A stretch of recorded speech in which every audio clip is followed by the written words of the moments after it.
Hello friends, welcome back to study mania. इस video में हम लोग ज्ञान बिंदु जीएस एकेडमी के द्वारा शुरू किए गए बिहार दरोगा मेंस का डबल स्टार सीरीज का प्रैक्टिस सेट नंबर 14 को डिस्कस करने वाले हैं। और पिछले वीडियो में हम लोगों ने प्रैक्टिस सेट नंबर 13 तक ऑलरेडी डिस्कस कर लिया है। शुरू करते हैं। 14 नंबर सेट का पहला क्वेश्चन देखते हैं।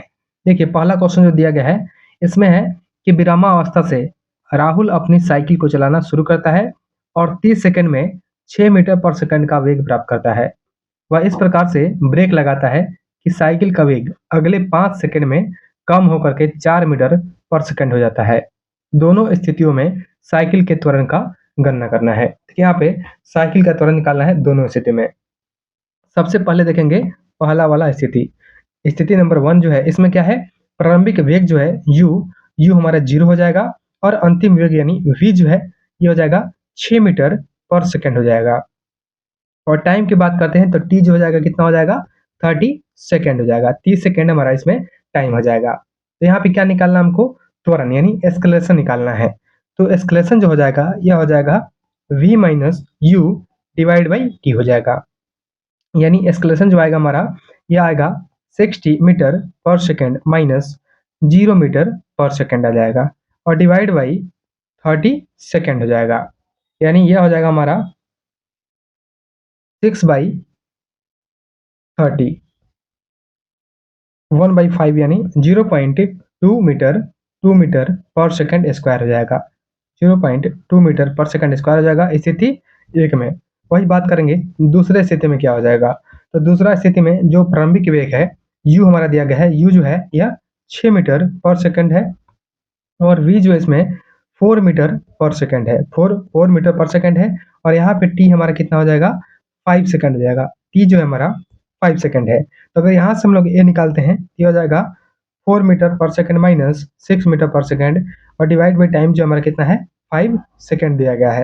यहाँ पे जो हमारा वैल्यू आ जाएगा यह कितना आ जाएगा -2 डिवाइड बाई 5 हो जाएगा। यानी माइनस 0.4 मीटर पर सेकंड स्क्वायर हो जाएगा और पहले कितना था 0.2 मीटर पर सेकंड स्क्वायर हो जाएगा।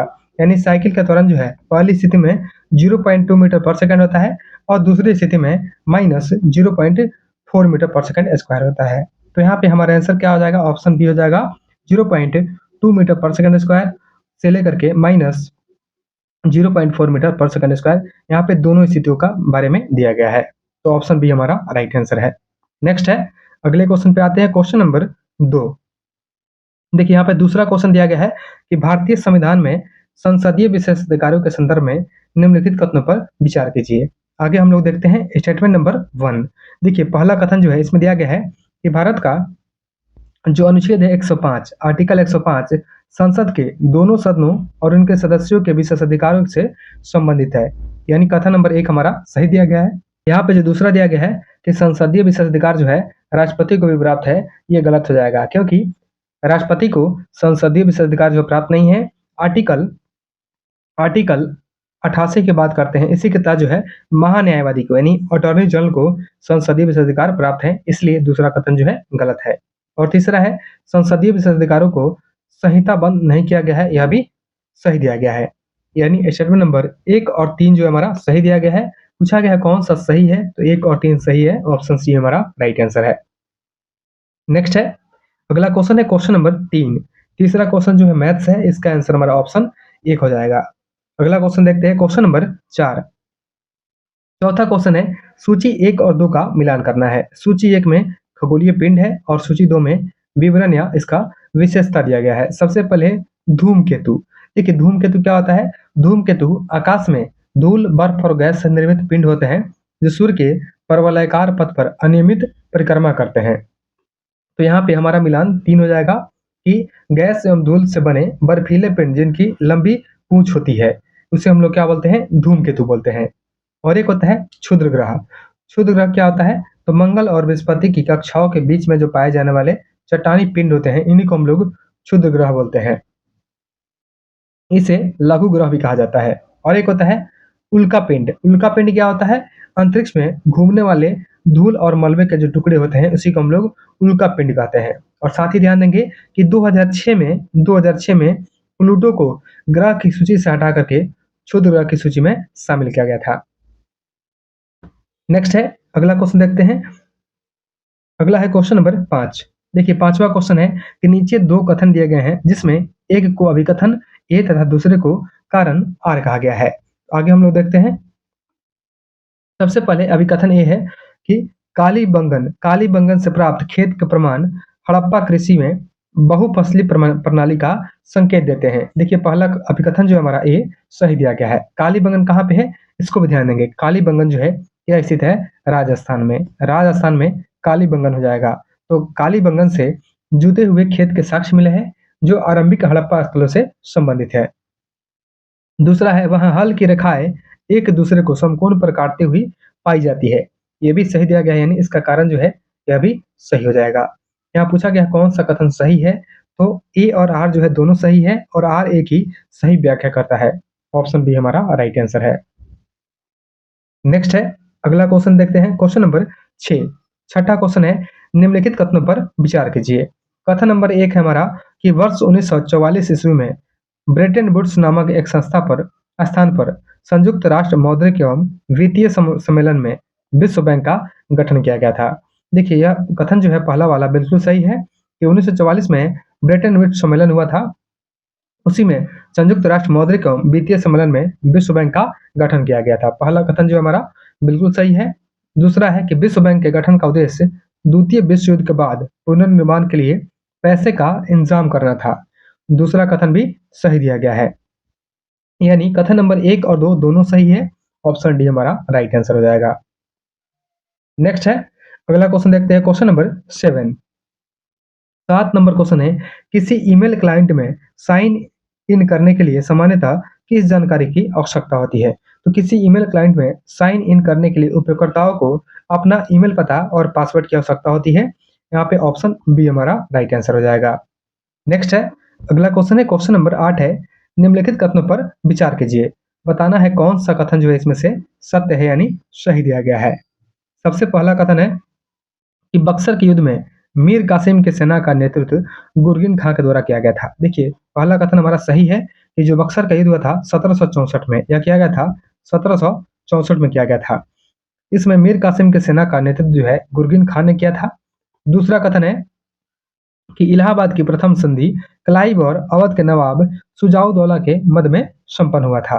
दूसरा कथन जो है यह गलत दिया गया है, क्योंकि यहाँ पे दिया गया इलाहाबाद का संधि। तो इलाहाबाद का जो संधि हुआ था, इलाहाबाद का जो पहला संधि हुआ मुगल सम्राट शाह आलम द्वितीय और अंग्रेज गवर्नर क्लाइव के बीच में हुआ था। तो यह क्लाइव के बीच में हुआ था, लेकिन यह किसके साथ हुआ था, तो यह किया गया था शाह आलम द्वितीय के साथ में। यह हुआ था शाह आलम द्वितीय के साथ में, शाह आलम द्वितीय के साथ में किया गया था। इसलिए दूसरा कथन जो है गलत है।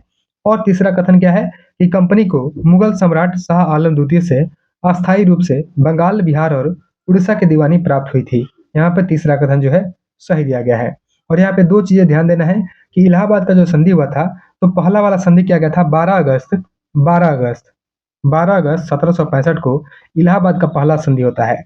और इसी के बाद में 4 दिन बाद में 16 अगस्त 1765 को इलाहाबाद का दूसरा संधि किया गया था। तो इलाहाबाद का दूसरा संधि जो है क्लाइव और अवध के नवाब सुजाउद्दौला के बीच में हुआ था। तो यहाँ पे प्रथम संधि जो है यहाँ पे गलत दिया गया था, इसलिए दूसरा कथन जो है गलत है। तो हमारा आंसर जो है क्या हो जाएगा, पूछा गया कौन सा कथन सत्य है, 1 और 3 जो है सही है। ऑप्शन सी हमारा राइट आंसर है। नेक्स्ट है, अगला क्वेश्चन है। क्वेश्चन नंबर 9 है, निम्नलिखित कथनों पर विचार कीजिए। सबसे पहला हमारा कथन नंबर 1 है कि पौधों को पोषक पदार्थ जो है हवा, पानी तथा मिट्टी से प्राप्त होते हैं। पहला कथन हमारा सही है कि पौधों को जो पोषक पदार्थ हैं हवा, पानी तथा मिट्टी से प्राप्त होते हैं।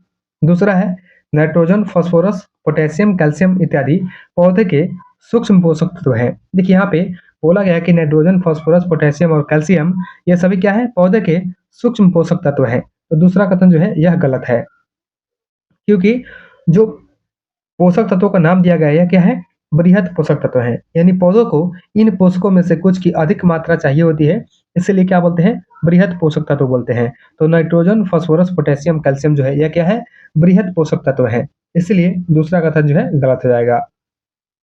और बृहद पोषक तत्वों में nitrogen, phosphorus, potassium, calcium, magnesium, इसमें क्या आता है? मैग्नीशियम आता है, और क्या आता है? सल्फर आता है, और क्या आता है? सल्फर भी आता है इसमें, ठीक है। और तीसरा क्या है कि iron, manganese, boron, zinc, copper आदि पौधे के वृहद पोषक हैं। देखिए तीसरा जो है यह भी गलत है, क्योंकि iron, manganese, boron, zinc, copper जो है यह क्या है? ये सूक्ष्म पोषक तत्व हैं, ये पौधों के सूक्ष्म पोषक तत्व हैं, सूक्ष्म तत्व हो जाएंगे, इसलिए तीसरा कथन भी गलत है। पूछा गया कौन सा कथन सही है? केवल एक सही है, ऑप्शन डी हमारा राइट आंसर है। नेक्स्ट है, अगला क्वेश्चन है क्वेश्चन नंबर 10। एक घड़ी में 4:40 जो हो रहा है, इसके समय पर घंटे की सुई और मिनट की सुई के बीच का कोण क्या है? देखिए घंटे की सुई और मिनट की सुई के बीच का जो कोण का फॉर्मूला होता है, यह होता है 30 m/5 minus h minus m/2 होता है। अगर इस हम लोग इस फॉर्मूला का यूज करेंगे तो हमारा आंसर जो आएगा ऑप्शन डी आ जाएगा। नेक्स्ट है, अगला क्वेश्चन है, पंच प्रयागों को उत्तर से दक्षिण यानी ऊपर से नीचे के क्रम में सजाना है। सबसे सबसे पहले इसमें क्या हो जाएगा? सबसे पहले हो जाएगा हमारा विष्णु प्रयाग। देखिए विष्णु प्रयाग जो है यह पंच प्रयाग का पहला संगम है, जो धौली गंगा तथा अलकनंदा नदी के संगम पर स्थित है। तो सबसे पहले आएगा विष्णु प्रयाग, इसके बाद में नंद प्रयाग। नंद प्रयाग जो है अलकनंदा और नंदाकिनी नदी के मिलने से बनता है नंद प्रयाग। इसके बाद में है कर्ण प्रयाग। कर्ण प्रयाग जो है अलकनंदा और पिंडार नदी का संगम है। रुद्र प्रयाग जो है यह अलकनंदा और मंदाकिनी का संगम है, रुद्र प्रयाग। और सबसे नीचे क्या हो जाएगा? देव प्रयाग। देव प्रयाग का मतलब है कि भागीरथी और अलकनंदा मिलती है, और यहीं से नदी का नाम आगे गंगा कहलाता है। तो देव प्रयाग कहाँ हो जाएगा? सबसे नीचे हो जाएगा। तो हमारा क्रम जो है ऑप्शन बी वाला सही दिया गया है। नेक्स्ट है, अगला क्वेश्चन देखते हैं क्वेश्चन नंबर 12। राष्ट्रमंडल खेल के संदर्भ में निम्नलिखित कथनों पर विचार कीजिए। बताना है कौन सा कथन जो है सही दिया गया है। सबसे पहला कथन है हमारा कि राष्ट्रमंडल खेल पर परिसंघ की मोहर 2010 में अपनाई गई थी। देखिए पहला कथन जो है गलत है, क्योंकि राष्ट्रमंडल खेल परिसंघ की जो मोहर है यह 2001 में अपनाई गई थी, 2010 में नहीं। यह कब अपनाई गई थी? 2001 में अपनाई गई थी, इसीलिए पहला कथन जो है गलत है। दूसरा कथन देखते हैं। दूसरा कथन है कि 11वें राष्ट्रमंडल खेल में पुरुषों एवं महिलाओं के लिए इतिहास में पहली बार पदकों की संख्या समान किया गया था। यहाँ पे दूसरा कथन भी गलत है, क्योंकि 11वें में नहीं, यह किया गया था 21वें में। जो 21वां राष्ट्रमंडल खेल हुआ था, 21वां राष्ट्रमंडल खेल, इसमें पुरुषों और महिलाओं के लिए इतिहास में पहली बार पदकों की संख्या समान किया गया था, इसीलिए दूसरा कथन जो है यह गलत है। और यहाँ पे जो दिया गया है मोहर के बारे में, तो इस मोहर में 3 रंग का प्रयोग किया जाता है। इसमें 3 रंग का प्रयोग होता है। एक होता है रेड का प्रयोग, दूसरा होता है येलो का प्रयोग होता है, और तीसरा होता है ब्लू का प्रयोग। तो इन मोहरों में 3 रंग का प्रयोग किया जाता है, इसको भी ध्यान देंगे। नेक्स्ट है, यहाँ पूछा गया कौन सा कथन सत्य है, तो इसमें से कोई भी सत्य नहीं है। ऑप्शन डी हो जाएगा, न तो 1 और न ही 2। नेक्स्ट है, अगला क्वेश्चन है क्वेश्चन नंबर 13। 13 नंबर क्वेश्चन है, निम्नलिखित पर विचार कीजिए।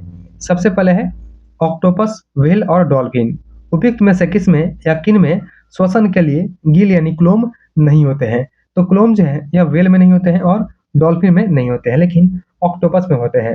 देखिए जल में श्वसन के लिए ऑक्टोपस के शरीर में क्या होते हैं? क्लोन होते हैं, यानी क्लोम होते हैं, यानी गिल होते हैं। ऑक्टोपस में होते हैं, लेकिन व्हेल में नहीं होते हैं और डॉल्फिन में नहीं होते हैं। तो यहाँ पे हमारा आंसर जो है 2 और 3 हो जाएगा, ऑप्शन डी हमारा राइट आंसर है।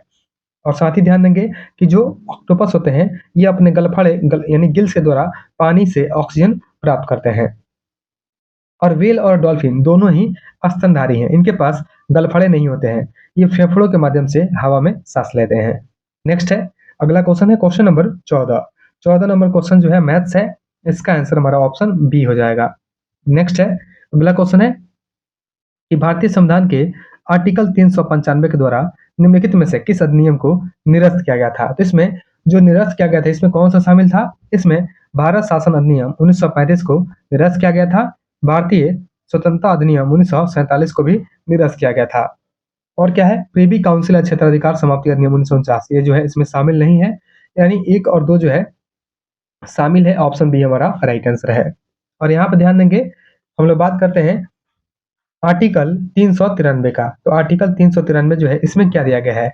आर्टिकल 393 बात करेंगे, आर्टिकल 393। तो आर्टिकल 393 जो है इसमें संक्षिप्त नाम है, इसमें संविधान का संक्षिप्त नाम यानी भारत का संविधान दिया गया है, इसमें नाम रखा गया है भारत का संविधान। तो इसको भी ध्यान देंगे, आर्टिकल 393 जो है इसमें संक्षिप्त नाम है यानी भारत का संविधान है। और एक आर्टिकल 394, तो आर्टिकल 394 जो है संविधान को लागू होने की तिथि यानी 26 जनवरी 1950 की जानकारी मिलती है। नेक्स्ट है, अगला क्वेश्चन है, क्वेश्चन नंबर 16 है कि शॉर्ट सेलिंग शब्द जो है इसके बारे में है कि शॉर्ट सेलिंग शब्द अक्सर समाचार पत्रों में देखने को मिलता है, यह किससे संबंधित है? तो शॉर्ट सेलिंग शब्द जो है यह संबंधित है शेयर बाजार से, ऑप्शन एक हमारा राइट आंसर है। और यह गतिविधि जिसमें इक्विटी आदि को पहले बेचा जाता है और बाद में खरीदा जाता है, इसी को हम लोग क्या बोलते हैं? शॉर्ट सेलिंग बोलते हैं। शॉर्ट सेलर्स इस प्रकार के मंदड़िया होते हैं जो कि भविष्य में गिरावट का अनुमान लगाते हैं। नेक्स्ट है, अगला क्वेश्चन है क्वेश्चन नंबर 17, निम्नलिखित में से कौन से किरणों का उपयोग कैंसर कोशिकाओं को नष्ट करने के लिए किया जाता है?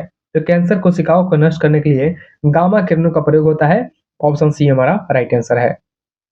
नेक्स्ट है, अगला क्वेश्चन देखते हैं, क्वेश्चन नंबर 18 नंबर क्वेश्चन है, ग्रामीण परिवर्तन के संदर्भ में कौन सा युग्म सही सुमेलित है? यहाँ पे सही का चुनाव करना है। सबसे पहले है हरित क्रांति। तो हरित क्रांति जो है क्या है? हरित क्रांति सामाजिक समानता नहीं, यह जो है असमानता बढ़ाने का वाला प्रभाव है, यानी सामाजिक असमानता को बढ़ावा दिया था। यह जो है सामाजिक असमानता को बढ़ावा दिया था, इसलिए पहला मिलान जो है गलत है। दूसरा है भूमि सुधार। भूमि सुधार क्या है? यह मध्यस्थता उन्मूलन से संबंधित रही है, जो कि सही दिया गया है, यानी जमींदारी उन्मूलन से मध्यस्थता की भूमिका समाप्त होगी। और भूमि सुधारों का मुख्य उद्देश्य क्या था? भूमि सुधारों का मुख्य उद्देश्य भूमि का पुनर्वितरण, बटाईदारों को अधिकार देना और जमींदारी प्रथा समाप्त करना। यहाँ पे दूसरा जो है सही मिलान है, ऑप्शन बी हमारा राइट आंसर है। वैश्वीकरण का मतलब क्या हो जाएगा? वैश्वीकरण के बारे में दिया गया कि वैश्वीकरण में प्रवासन में कमी नहीं बल्कि वृद्धि हुई थी। यहाँ पे प्रवासन में कमी दिया गया है, इसलिए तीसरा भी गलत है। और चौथा है जमींदारी। जमींदारी क्या है? किसान स्वामित्व। देखिए जमींदारी जो है किसान स्वामित्व, यह मिलान गलत दिया गया क्योंकि जमींदारी प्रथा में भूमि का स्वामी कौन था? जमींदार था, किसान स्वामी नहीं था। यहाँ पे केवल बी सही है, ऑप्शन बी हमारा राइट आंसर है। नेक्स्ट है, अगला क्वेश्चन है क्वेश्चन नंबर 19 है, जो कि रीजनिंग है, इसका आंसर हमारा ऑप्शन बी हो जाएगा। नेक्स्ट है, अगला क्वेश्चन है क्वेश्चन नंबर 20 है, निम्नलिखित में से बोरेक्स का सही संगठन कौन सा है? यहाँ पे बोरेक्स का सही संगठन बताना है, तो बोरेक्स में सही संगठन क्या हो जाएगा? ये हो जाएगा सोडियम, बोरॉन, ऑक्सीजन और हाइड्रोजन, ऑप्शन बी हमारा राइट आंसर है। यानी बोरेक्स का फॉर्मूला क्या होता है? तो बोरेक्स का फॉर्मूला होता है Na2B4O7 इंटू 10H2O। ये जो है बोरेक्स का फॉर्मूला है, या इसी को क्या लिख सकते हैं? इसी को लिख सकते हैं Na2 ब्रैकेट में लिखेंगे B4O5OH का होल 4, ठीक है, इंटू 8H2O। ये दोनों में से किसी को लिख सकते हैं, दोनों जो है बोरेक्स का ही फॉर्मूला है। और इस सूत्र से पता चलता है कि बोरेक्स में सोडियम होता है, बोरॉन होता है, ऑक्सीजन होता है, हाइड्रोजन मौजूद होता है, इसलिए यहाँ पे ऑप्शन बी हमारा राइट आंसर है। नेक्स्ट है, अगला क्वेश्चन है क्वेश्चन नंबर 21 है कि भारतीय संविधान के अनुच्छेद 361 के तहत में राष्ट्रपति और राज्यपाल को प्राप्त विशेषाधिकारों के संदर्भ में कौन सा कथन गलत है? सबसे पहला है कि राष्ट्रपति और राज्यपाल अपने पद की शक्तियों के प्रयोग और कर्तव्यों के पालन के लिए किए गए किसी कार्य के लिए न्यायालय के प्रति जवाबदेह नहीं होंगे। पहला कथन जो है सही है। दूसरा है राष्ट्रपति और राज्यपाल के कार्यकाल के दौरान उसके विरुद्ध किसी भी न्यायालय में आपराधिक कानूनी कार्रवाई नहीं शुरू की जा सकती है, यह भी सही है। तीसरा है उनके कार्यकाल के दौरान उनकी गिरफ्तारी या कारावास के लिए किसी भी अदालत से कोई आदेश नहीं किया जा सकता है, यह भी सही है। और चौथा है उनके द्वारा किए गए व्यक्तिगत कार्यों के संबंध में उनके कार्यकाल के दौरान दीवानी मुकदमा दायर नहीं किया जा सकता है। यहाँ पे चौथा कथन जो है गलत है। चौथा जो है कथन हमारा गलत दिया गया है। यहाँ पे दिया गया जो कि उनके द्वारा किया गया व्यक्तिगत, यहाँ पे उनके द्वारा किया गया जो व्यक्तिगत मामला है। देखिए राष्ट्रपति और राज्यपाल के विरुद्ध में उनके व्यक्तिगत कार्यों के लिए दीवानी मुकदमा चलाया जा सकता है, इसके लिए उन्हें 2 महीना का अग्रिम सूचना देना अनिवार्य होता है, बस यही होता है। लेकिन यहाँ पे दिया गया दायर नहीं कर सकते हैं, इसलिए चौथा कथन जो है गलत है, यही हमारा आंसर है, ऑप्शन डी हमारा राइट आंसर हो जाएगा। नेक्स्ट है, अगला क्वेश्चन है क्वेश्चन नंबर 22 है कि निम्न कथनों पर विचार कीजिए, बताना है कौन सा कथन जो है इसमें से गलत है। सबसे पहला है अकबर के शासन प्रणाली को प्रमुख विशेषता मनसबदारी प्रथा थी। देखिए पहला कथन जो है सही है, क्योंकि अकबर के शासन प्रणाली का प्रमुख विशेषता मनसबदारी प्रथा रहा था। दूसरा कथन है कि दीन-ए इलाही धर्म का प्रधान पुरोहित कौन था? बीरबल था। दीन-ए इलाही धर्म का प्रधान पुरोहित कौन था? यह अकबर रहा था, बीरबल नहीं, यह जो है अकबर था। प्रधान पुरोहित अकबर था, इसलिए दूसरा कथन जो है गलत है। और तीसरा है उस्ताद मंसूर बसावन अकबर के दरबार के चित्रकार थे। यानी उस्ताद मंसूर और बसावन जो है अकबर के दरबार के चित्रकार रहे थे। यहाँ पे दूसरा कथन जो है ये क्या है? गलत है। दूसरा कथन जो है गलत है, क्योंकि उस्ताद मंसूर जहांगीर के दरबार के चित्रकार थे। देखिए मंसूर जो है कहाँ के थे? जहांगीर के दरबार के। जहांगीर जो है उसी के दरबार में रहे थे मंसूर। मंसूर जो है जहांगीर के दरबार में थे, न कि अकबर के। और दसवंत और बसावन ये अकबर के दरबार के चित्रकार थे। इसीलिए तीसरा कथन जो है ये भी गलत है। पूछा गया कौन सा गलत है, तो 2 और 3 जो है गलत है। ऑप्शन सी हमारा राइट आंसर है। देखिए अकबर का शासन प्रणाली की बात करते हैं तो दीन-ए इलाही धर्म को स्वीकार करने वाला प्रथम और अंतिम हिंदू कौन था? बीरबल था। और उस्ताद मंसूर जो है जहांगीर के दरबार के चित्रकार थे, न कि अकबर के। और अकबर के शासनकाल के प्रमुख गायकों में तानसेन, बाज बहादुर और बाबा रामदास और बैजू बावरा शामिल रहे थे। नेक्स्ट है अगला क्वेश्चन देखते हैं, क्वेश्चन नंबर 23। बिहार में स्वराज पार्टी के गठन का श्रेय किसे दिया जाता है? तो बिहार में स्वराज पार्टी के गठन का श्रेय देते हैं श्री कृष्ण सिंह को। ऑप्शन बी हमारा राइट आंसर है। यानी स्वराज पार्टी का गठन जो है किया गया था फरवरी 1923 में। फरवरी 1923 में स्वराज पार्टी का गठन किया गया था बिहार में। और स्वराज पार्टी के प्रथम अध्यक्ष श्री नारायण प्रसाद और सचिव जो है अब्दुल बारी बनाए गए थे। नेक्स्ट है अगला क्वेश्चन देखते हैं, क्वेश्चन नंबर 24। 24 नंबर क्वेश्चन जो है मैथ्स है। इसका आंसर हमारा ऑप्शन सी हो जाएगा। 24 का आंसर हमारा ऑप्शन सी है। अगला क्वेश्चन है क्वेश्चन नंबर 25। 25 नंबर क्वेश्चन है कि निम्नलिखित युग्मों पर विचार कीजिए। सबसे पहले इसमें भौतिक राशि दिया गया है, इसके बाद में प्रकृति दिया गया है। तो चुंबकीय फ्लक्स क्या होता है? चुंबकीय फ्लक्स जो है एक अदिश राशि है, यह सदिश नहीं है। यह क्या है? अदिश राशि है, यह अदिश होता है। उसके बाद में चुंबकीय प्रेरण, यह सदिश होता है। इसका मिलान जो है सही है। पहला गलत है, दूसरा सही है। चुंबकीय तीव्रता, चुंबकीय तीव्रता जो होता है या चुंबकीय क्षेत्र सामर्थ्य क्या होता है? सदिश होता है। यह अदिश नहीं होता है। यह क्या होता है? सदिश होता है। यह सदिश होता है। यहाँ पे तीसरा जो है गलत दिया गया है। उपयुक्त युग्मों में से कौन सा सुमेलित है? तो केवल 2 सुमेलित है। ऑप्शन बी हमारा राइट आंसर है। नेक्स्ट है अगला क्वेश्चन देखते हैं, क्वेश्चन नंबर 26। देखिए 26 नंबर क्वेश्चन है कि निम्नलिखित में से कौन सा युग्म सही सुमेलित नहीं है? सबसे पहले है पद्म भूषण विजेता और संबंधित क्षेत्र का नाम है कुमुदनी रजनीकांत लाखिया। तो कुमुदनी रजनीकांत लाखिया जो है यह कला क्षेत्र से संबंधित थी, जो कि सही दिया गया है। तो पहला कथन हमारा सही हो जाएगा। यहाँ पे ध्यान देंगे कि श्रीमती कुमुदनी रजनीकांत लाखिया जो है यह कला क्षेत्र से संबंधित है। और कहाँ की है? यह हो जाएगी गुजरात की। दूसरा है एम.टी. वासुदेवन नायर। तो एम.टी. वासुदेवन नायर जो है यह कहाँ के हो जाएंगे? एम.टी. वासुदेवन नायर जो है यह साहित्य के क्षेत्र के हो जाएंगे। और कहाँ के हैं? ये केरल के हो जाएंगे। ये जो है केरल के हो जाएंगे।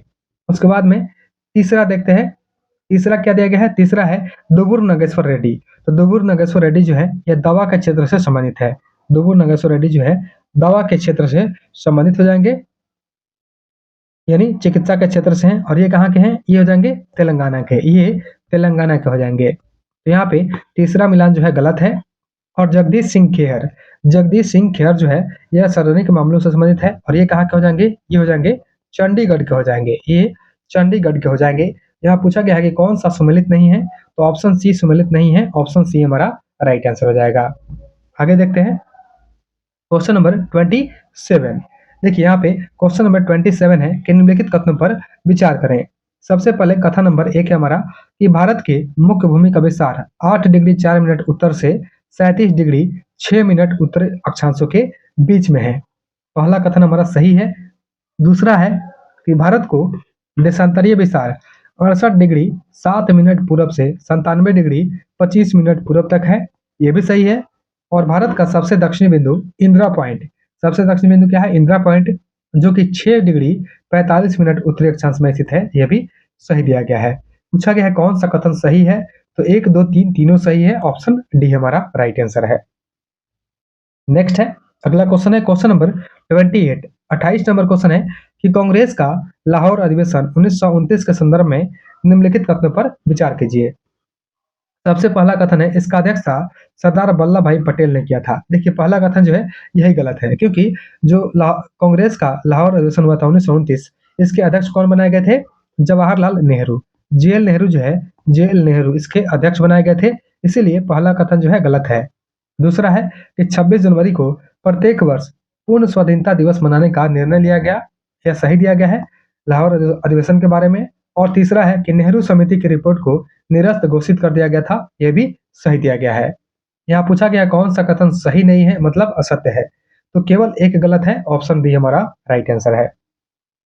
नेक्स्ट है, अगला क्वेश्चन है क्वेश्चन नंबर 29 है, इसका आंसर हमारा ऑप्शन बी हो जाएगा।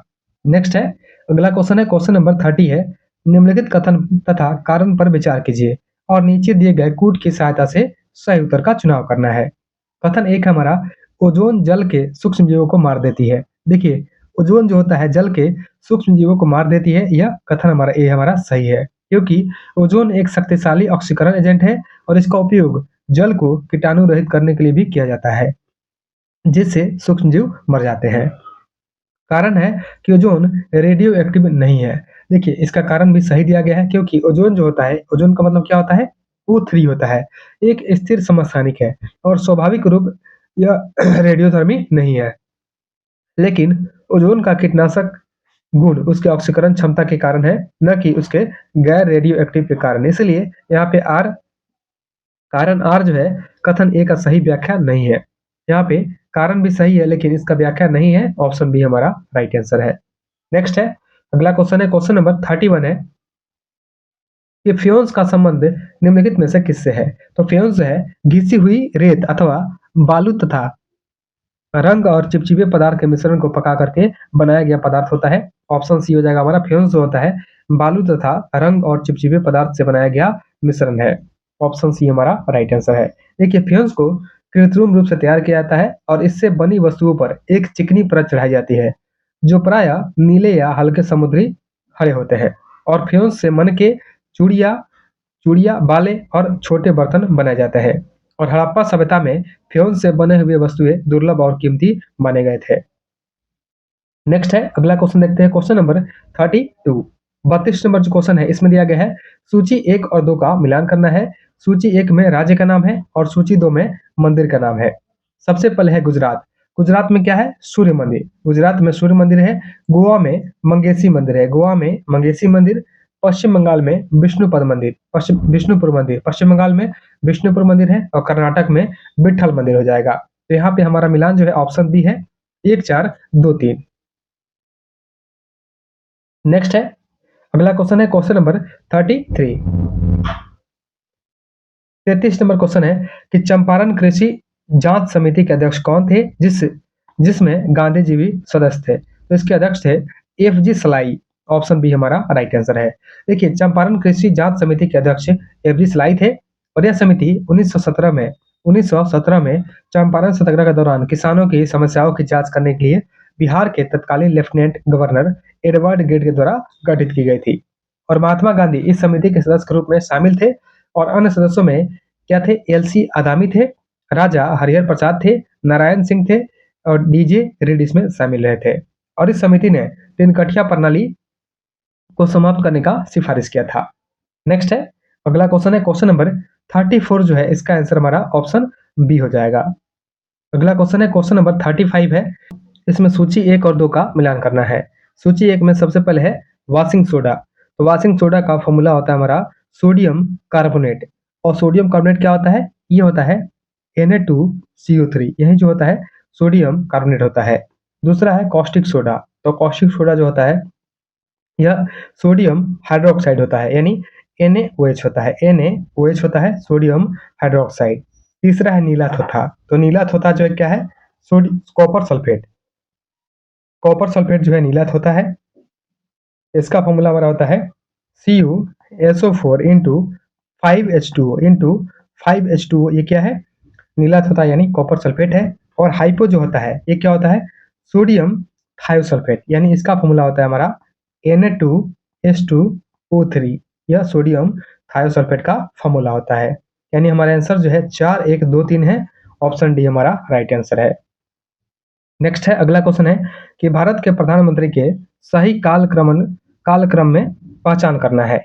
सबसे पहले इसमें कौन हो जाएंगे? सबसे पहले लाल बहादुर शास्त्री हो जाएंगे, इसके बाद में इंदिरा गांधी, फिर उसके बाद में मोरारजी देसाई हैं, उसके बाद में चौधरी चरण सिंह हो जाएंगे। क्योंकि लाल बहादुर शास्त्री की बात करते हैं तो यह रहे थे 1964 से लेकर के 66 तक रहे थे प्रधानमंत्री। इंदिरा गांधी की बात करते हैं तो यह 66 से 77 तक रही थी, 66 से 77 तक रही थी। उसके बाद में मोरारजी देसाई जो है यह 1977 से लेकर के 79 तक रहे थे। और उसके बाद में चौधरी चरण सिंह की बात करते हैं, यह 1979 से लेकर के 1980 तक रहे थे चौधरी चरण सिंह। यहाँ पे ऑप्शन एक हमारा राइट आंसर है। नेक्स्ट है, अगला क्वेश्चन है, क्वेश्चन नंबर 37 है कि हाल ही में गठित राष्ट्रीय हल्दी बोर्ड का मुख्यालय कहाँ पे है? तो राष्ट्रीय हल्दी बोर्ड का मुख्यालय निजामाबाद में स्थित है। ऑप्शन बी हमारा राइट आंसर है। और राष्ट्रीय हल्दी बोर्ड का प्रथम अध्यक्ष बनाया गया है पल्ले गंगाधर रेड्डी को। इनका नाम याद रखेंगे, इनका नाम है पल्ले गंगाधर रेड्डी। पल्ले गंगाधर रेड्डी जो है, पल्ले गंगाधर रेड्डी यह राष्ट्रीय हल्दी बोर्ड के अध्यक्ष बनाए गए हैं। और नेक्स्ट है, अगला क्वेश्चन है, क्वेश्चन नंबर 38 जो है रीजनिंग है, इसका आंसर हमारा ऑप्शन सी हो जाएगा। नेक्स्ट है, अगला क्वेश्चन है, क्वेश्चन नंबर 39 है कि भारत के तटीय क्षेत्रों में समकालीन जलवायु पाए जाने का प्रमुख कारण क्या है? इसका प्रमुख कारण है समुद्र का प्रभाव एवं लंबी तटरेखा। ऑप्शन एक हमारा राइट आंसर है। नेक्स्ट है, अगला क्वेश्चन है, क्वेश्चन नंबर 40 नंबर क्वेश्चन हमारा दिया गया है, निम्न कथनों पर विचार कीजिए। कथन नंबर 1 है कि जहांगीर ने न्याय की जंजीर लगाई थी जो सोना, चांदी और तांबा की मिश्र धातु थी। देखिए पहला कथन गलत है, क्योंकि जहांगीर ने न्याय की जंजीर तो बनवाई थी, लेकिन यह सिर्फ सोने की बनी थी, चांदी और तांबे की नहीं थी, यह सोने के सिर्फ बनाई गई थी, इसलिए पहला कथन जो है गलत है। दूसरा है, जहांगीर के शासनकाल में नूरजहां गुट का प्रभाव था। देखिए जहांगीर के शासनकाल में नूरजहां गुट का प्रभाव था, जिसमें उसके पिता एतमादुद्दौला, माता असमत बेगम, भाई आसफ खां तथा शहजादा खुर्रम शामिल रहे थे। तो पहला दूसरा कथन जो है सही है। और तीसरा है, तुजुक ए जहांगीरी जहांगीर की आत्मकथा थी, यह भी सही दिया गया है। इसमें से गलत का कथन का चुनाव करना है, तो केवल एक गलत है, ऑप्शन सी हमारा राइट आंसर है। नेक्स्ट है, अगला क्वेश्चन है, क्वेश्चन नंबर 41। 41 नंबर क्वेश्चन क्या दिया गया है कि यदि एक सरल लोलक यानी सिंपल पेंडुलम या पेंडुलम की लंबाई बढ़ जाती है तो उसका समय अवधि क्या हो जाएगा? उसका समय अवधि भी बढ़ जाएगा। यानी लोलक द्वारा एक पूर्ण आवर्त में लगने वाले समय को लोलक का आवर्तकाल कहते हैं। और किसी भी लोलक का आवर्तकाल यानी टी उसकी लंबाई एल एवं गुरुत्वीय त्वरण जी पर निर्भर करता है। यानी इसका फॉर्मूला जो होता है T is equal to 2 pi root under L by G होता है। अगर हम लोग टी यानी टाइम को बढ़ाएंगे तो इसका लंबाई भी क्या हो जाएगा? बढ़ जाएगा। नेक्स्ट है, अगला क्वेश्चन है, श्रृंखला में लुप्त पद को ज्ञात करना है, कौन सा लुप्त है? तो यहाँ पे ऑप्शन सी हो जाएगा 35। यहाँ पे क्या हुआ है, ये होगा 1 का स्क्वायर प्लस 1 है, 1 का स्क्वायर प्लस 1 है, उसके बाद में 2 का स्क्वायर माइनस 1 है, 2 का स्क्वायर माइनस 1 है, उसके बाद में 3 का स्क्वायर प्लस 1 है, 4 का स्क्वायर माइनस 1 है, यहाँ पे 5 का स्क्वायर प्लस 1 है, इसके बाद क्या हो जाएगा 6 का स्क्वायर माइनस 1 यानी 35 है। ऑप्शन सी हमारा राइट आंसर है। नेक्स्ट है, जामदानी एक प्रकार का बारीक होता है। तो जामदानी जो होता है एक प्रकार का बारीक या मलमल होता है जिस पर करगे में सजावटी चिन्ह बुने जाते हैं। ये क्या हो जाएगा? मलमल है। ऑप्शन सी हमारा राइट आंसर है। और इसका रंग जो होता है प्रायः स्लेटी और सफेद होता है। आमतौर पर सूत्री और सोने के धागों का इस्तेमाल करते हैं इसमें। नेक्स्ट है, अगला क्वेश्चन है, क्वेश्चन नंबर 44 है। इसमें भी सूची 1 और 2 का मिलान करना है। सूची 1 में शासक का नाम है और सूची 2 में राजवंश का नाम दिया गया है। सबसे पहले है महेंद्र वर्मन प्रथम। तो महेंद्र वर्मन प्रथम जो है यह संबंधित है पल्लव वंश से। महेंद्र वर्मन प्रथम जो है कला का एक महान संरक्षक था। वह स्वयं एक कवि और संगीतकार था और ये पल्लव राजवंश से संबंधित है। उसके बाद में क्या है, कडुंगोन। देखिए कडुंगोन का बात किया गया है तो कडुंगोन जो है मदुरई के पांड्य राजवंश के शासक थे। मदुरई के पांड्य राजवंश के शासक थे कडुंगोन। अमोघ वर्ष प्रथम। देखिए अमोघ वर्ष प्रथम जो है राष्ट्रकूटों में सबसे प्रसिद्ध शासक था जिन्होंने नई राजधानी मानेखेड़ बनाया था। तो यह जो है अमोघ वर्ष प्रथम यह राष्ट्रकूट वंश से संबंधित है और इसका नया राजधानी क्या था? मानेखेड़। उसके बाद है राजराज प्रथम। तो राजराज प्रथम की बात करते हैं तो महानतम चोल शासक था जिसने 11वीं शताब्दी तक दक्षिण भारत में सबसे बड़ा चोल साम्राज्य बनाने में मदद किया था। यह हो जाएगा राजा प्रथम चोल सम्राट से संबंधित है। यानी हमारा आंसर क्या हो जाएगा इसमें, एक का हो जाएगा दो, दो के बाद में चार, तो 2 4 1 3। देखिए 2 4 1 3 ऑप्शन सी में है, ऑप्शन सी हमारा राइट आंसर है। नेक्स्ट है, अगला क्वेश्चन है कि मनुष्य में एफ्लाटॉक्सिन खाद्य विषाक्त द्वारा सामान्यतः कौन सा अंग प्रभावित होता है? तो इससे प्रभावित होता है लीवर यानी यकृत, ऑप्शन बी हमारा राइट आंसर है। देखिए एफ्लाटॉक्सिन जो होता है मुख्य रूप से लीवर को प्रभावित करता है और इससे यकृत कैंसर और अन्य गंभीर बीमारियां हो सकती है। नेक्स्ट है क्वेश्चन नंबर 46 जो है इसका आंसर हमारा ऑप्शन बी हो जाएगा। अगला क्वेश्चन है क्वेश्चन नंबर 47 है कि उत्तर कोरिया और दक्षिण कोरिया को विभाजित करने वाली रेखा कौन सी है? तो उत्तर कोरिया और दक्षिण कोरिया को बांटने वाली रेखा हो जाएगी 38 डिग्री पैरेलल लाइन, ऑप्शन एक हमारा राइट आंसर हो जाएगा। देखिए यहाँ पर दिया गया है 49 डिग्री पैरेलल लाइन, तो 49 डिग्री पैरेलल लाइन जो है किसको बांटती है? यह बांटती है यूएसए एंड कनाडा को, यूएसए एंड कनाडा को बांटती है 17 डिग्री पैरेलल लाइन। देखिए 17 डिग्री पैरेलल लाइन जो है यह किसको बांटती है? यह बांटती है उत्तरी और दक्षिणी वियतनाम को, यानी उत्तरी और क्या है दक्षिणी, उत्तरी और दक्षिणी वियतनाम को बांटती है 17 डिग्री पैरेलल लाइन। और एक है मैगिनॉट रेखा, तो जर्मनी और फ्रांस को, जर्मनी जर्मनी और फ्रांस को, जर्मनी और फ्रांस को बांटती है मैगिनॉट रेखा। नेक्स्ट है अगला क्वेश्चन है क्वेश्चन नंबर 49। देखिए क्वेश्चन नंबर 48 है, 49 नहीं 48 है कि निम्नलिखित में से कौन सा युग्म सही सुमेलित नहीं है? यहाँ पे गलत का चुनाव करना है। सबसे पहले संयुक्त सैन्य अभ्यास है, इसके बाद में संबंधित देश का नाम है। सबसे पहले है नोमैडिक एलिफेंट, तो नोमैडिक एलिफेंट जो है यह किया गया भारत और मंगोलिया के साथ में, पहला वाला सही है। दूसरा है डस्टलिक, डस्टलिक जो होता है भारत और उज्बेकिस्तान के बीच में होता है। यह भारत और यूएई नहीं होगा, भारत और उज्बेकिस्तान के साथ होता है, भारत और उज्बेकिस्तान, उज्बेकिस्तान के साथ में होता है, इसीलिए दूसरा गलत है, यही हमारा आंसर है। खंजर की बात करते हैं तो खंजर होता है किर्गिस्तान के साथ में होता है और धर्मराज जो होता है भारत और जापान के साथ में होता है।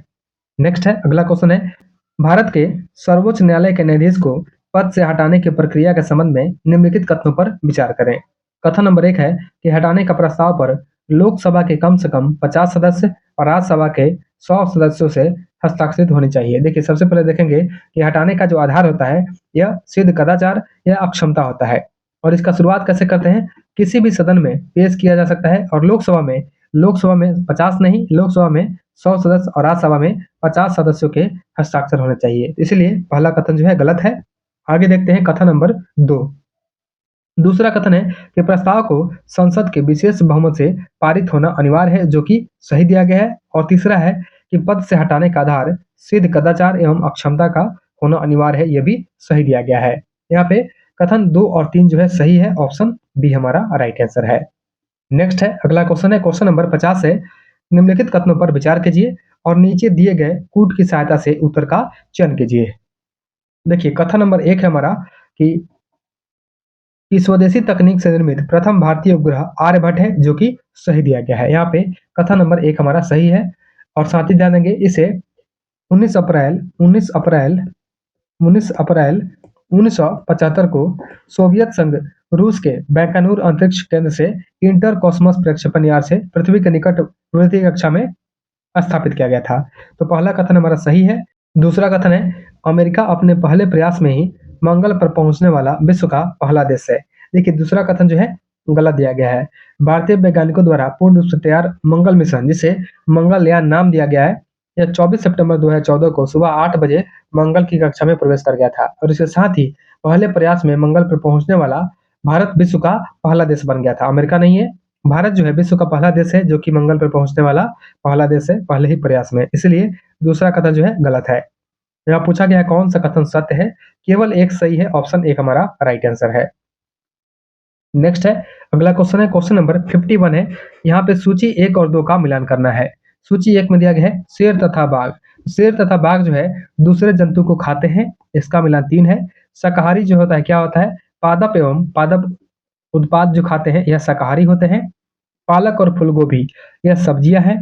और उसके बाद है दूध पनीर घी, यह क्या होते हैं, सभी जंतु उत्पाद है। हमारा आंसर जो है ऑप्शन सी है 3 4 1 2। नेक्स्ट है अगला क्वेश्चन है टीपू सुल्तान के संदर्भ में निम्नलिखित में से कौन सा कथन सही नहीं है, मतलब गलत दिया गया है। तो सबसे पहले है कि अपने सैन्य संगठन को यूरोपीय पद्धति के अनुरूप संगठित किया था, जो कि सही है। वह जैकोबिन क्लब का सदस्य भी था, ये भी सही है। और उन्हें उनकी वीरता के कारण शेर-ए-मैसूर कहा जाता है, ये भी सही दिया गया है। चौथा है, वह अपने व्यक्तिगत धर्म के मामले में उदार प्रकृति का था। देखिए चौथा कथन जो है गलत है, यही हमारा आंसर हो जाएगा। क्योंकि टीपू सुल्तान जो है अपने व्यक्तिगत धर्म के मामले में उदार प्रकृति का नहीं था। यह कैसा था? यह रूढ़िवादी था। यह जो है रूढ़िवादी रहा था व्यक्तिगत मामले में। इसलिए ऑप्शन डी हमारा राइट आंसर है। नेक्स्ट है, अगला क्वेश्चन है क्वेश्चन नंबर 53। इसका आंसर हमारा ऑप्शन सी है 115 डिग्री हो जाएगा। नेक्स्ट है, अगला क्वेश्चन है क्वेश्चन नंबर 54 है, पारिस्थितिकी पारिस्थितिकी पदछाप की मानक मापन इकाई क्या है? इसका मापन इकाई हो जाएगा भूमंडलीय हेक्टेयर। ऑप्शन एक हमारा राइट आंसर हो जाएगा। नेक्स्ट है, एक तत्व के समस्थानिक में होते हैं। तो एक तत्व के समस्थानिक में क्या-क्या होता है? देखिए एक तत्व के समस्थानिक में इसमें न्यूट्रॉनों की अलग-अलग संख्या होती है। न्यूट्रॉनों की संख्या जो होती है अलग-अलग होती है। ऑप्शन सी हमारा राइट आंसर है। यानी समस्थानिक जो होते हैं एक ही तत्व के परमाणु जिनकी परमाणु संख्या समान है लेकिन द्रव्यमान संख्या अलग-अलग होती है। यानी प्रोटॉनों की संख्या जो होती है समान होती है, समस्थानिक कहलाते हैं। यहाँ पे ऑप्शन सी हमारा राइट आंसर है। नेक्स्ट है, अगला क्वेश्चन है क्वेश्चन नंबर 56। मानव विकास सूचकांक के सूचक या आयाम नहीं है। तो मानव विकास सूचकांक के सूचक या आयाम हो जाएंगे जीवन प्रत्याशा, शिक्षा, जीवन स्तर। बिजली जो है इसमें शामिल नहीं है। ऑप्शन डी हमारा राइट आंसर है। नेक्स्ट है, अगला क्वेश्चन है क्वेश्चन नंबर 57। देखिए क्वेश्चन नंबर 57 है कि तिलपत की लड़ाई कब हुई थी? तो तिलपत की लड़ाई जो है 1670 में हुई थी। ऑप्शन एक हमारा राइट आंसर है। देखिए 1670 में तिलपत की लड़ाई में जाट परास्त हुए थे, यानी जाट हार गए थे। औरंगजेब के समय हुए जाट विद्रोह का नेतृत्व गोकुल एवं राजा राम से किया था। और भरतपुर वंश की नींव औरंगजेब के शासनकाल में ही जाट नेता राजा राम के भतीजा चुड़ामन ने डाला था। नेक्स्ट है, अगला क्वेश्चन है क्वेश्चन नंबर 58 जो है इसका आंसर हमारा ऑप्शन एक हो जाएगा। नेक्स्ट है, अगला क्वेश्चन देखते हैं क्वेश्चन नंबर 59। 59 नंबर क्वेश्चन है, निम्नलिखित कथनों पर विचार करें। बताना है कौन सा कथन जो है सही है। देखिए पहला कथन है हमारा कि ध्वनि तरंगे भूकंपीय तरंगे आदि यांत्रिक तरंगों के उदाहरण है। यानी ध्वनि तरंग और भूकंपीय तरंग जो होते हैं यांत्रिक तरंगों के उदाहरण है, यह सही दिया गया है। और दूसरा है कि यांत्रिक तरंगों के संचरण का माध्यम केवल ठोस और द्रव में होता है। देखिए यांत्रिक तरंगों के संचरण का जो माध्यम होता है ठोस, द्रव या गैस कुछ भी हो सकता है, इसलिए दूसरा कथन जो है गलत है। बात करते हैं यांत्रिक तरंगों का, तो वे तरंगे जिन्हें संचरण के लिए किसी न किसी भौतिक माध्यम की आवश्यकता होती है उसे हम लोग यांत्रिक तरंग बोलते हैं। तो यहाँ पे ऑप्शन एक सही है और दूसरा जो है गलत है। यहाँ पूछा गया सही कौन सा है, तो केवल एक सही है। ऑप्शन एक हमारा राइट आंसर है। नेक्स्ट है, भारतीय संविधान के मूल ढांचे के सिद्धांत के संदर्भ में निम्नलिखित कथनों पर विचार करें। कथन नंबर एक है हमारा कि संविधान में मूल ढांचे का स्पष्ट वर्णन है।